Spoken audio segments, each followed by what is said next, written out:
బేసిక్‌గా ఒకటి విపక్షం తను అసెంబ్లీలో చేయలేకపోయిన పనిని మండలిలో చేయగలిగింది. సక్సెస్ అయింది.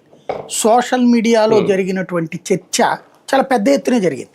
కానీ సోషల్ మీడియా కాకుండా పేపర్‌కో, టీవీకో ఇన్‌ఫ్లుయెన్స్ అయ్యేటటువంటి వాళ్ళెవరన్నా ఉంటే వాళ్ళకి తగినటువంటిది లేదా ఒక చట్టబద్ధమైన, రాజ్యాంగబద్ధమైన వ్యవస్థలో మాట్లాడటం. అందులో వీళ్ళకి ఆ ఇందాపూర్ డైరీ గురించి మాట్లాడగలిగారు.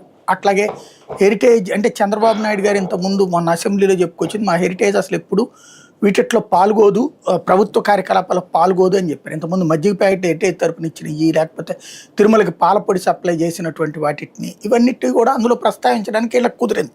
దానికి ఆన్సర్ అక్కడ చేయలేకపోయారు కదా అసెంబ్లీకి, వీళ్ళు ఎలా 11 మంది కూడా. కాబట్టి మండల్లో అదంతా ఎక్స్ప్లెయిన్ చేసుకొచ్చారు. అట్లాగే ఇందాపూర్ అనేటటువంటిది మొదట హెరిటేజ్ ఉత్పత్తిదారు అని చెప్పి, ఆ తర్వాతన సోషల్ మీడియాలో వైరల్ అయ్యాక దాన్ని కో ప్రొడ్యూసర్ అని మార్చినటువంటి ఉదంతాలని వాళ్ళు అక్కడ అసెంబ్లీ మండలిలో ప్రస్తావించి నిలదీయడానికి అవకాశం ఏర్పడింది.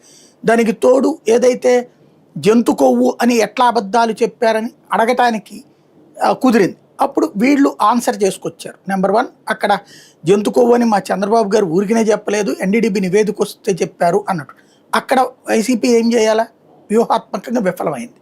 మరి అప్పుడు ఆ సదరు సంస్థ మీద చర్య తీసుకోవాలి కదా, లేదా ఒక నివేదిక వచ్చినప్పుడు దాన్ని క్రాస్ చెక్ చేయాలి కదా. ఇన్ని కోట్ల మంది భక్తుల మనోభావాలతో ముడిపడి ఉన్న అంశం మీద నువ్వు ఎట్టా చెప్తావు? అట్లాగే ఒక్క నివేదిక వచ్చింది, అది అవునా కాదని క్రాస్ చెక్ చేసుకొని వాళ్ళే చెప్తున్నారు ఆ సదరు సంస్థే. కానీ నువ్వు మాత్రం డైరెక్ట్గా జనం ముందు మాట్లాడేసావు. ఇది ఎట్లా అన్నది రైట్ చేయకుండా వీళ్ళు రైట్ చేస్తాం ప్రారంభించగానే వాళ్ళు ట్రాప్ వేసారు. ట్రాప్లో పడిపోయింది వైసీపీ. అచ్చెన్నాయుడు వచ్చేసేసి అందుకని Atchannaidu man of the match అని చెప్పి పొగిడారంటూ ఆంధ్రజ్యోతిలో రాసుకొచ్చారు.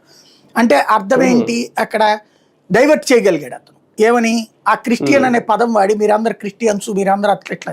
అలాగని జెరూసలేంకి డబ్బులు ఇవ్వడం మానేశారు, చర్చిలకి డబ్బులు ఇవ్వడం మానేశారు, పాస్టర్లకు డబ్బులు ఇవ్వడం మానేశారు వీళ్ళు. మరి క్రిస్టియన్ అన్నారు అంటే క్రిస్టియన్స్కి చేసే మేలేమో ఇటు పక్కన చేస్తూ, రెండో వైపున వీళ్ళని ఆ క్రిస్టియన్ అనే కాబట్టి హిందువులు అందరూ మాత్రం వాళ్ళని వ్యతిరేకించాలి, ద్వేషించాలి అనేటువంటి ఒక ఎత్తుగాడు అనమాట. అది హిందూ వ్యతిరేకంగా ముద్ర అది అందులో భాగంగా అక్కడ ముద్ర వేయడం కాదు, అక్కడ పాయింట్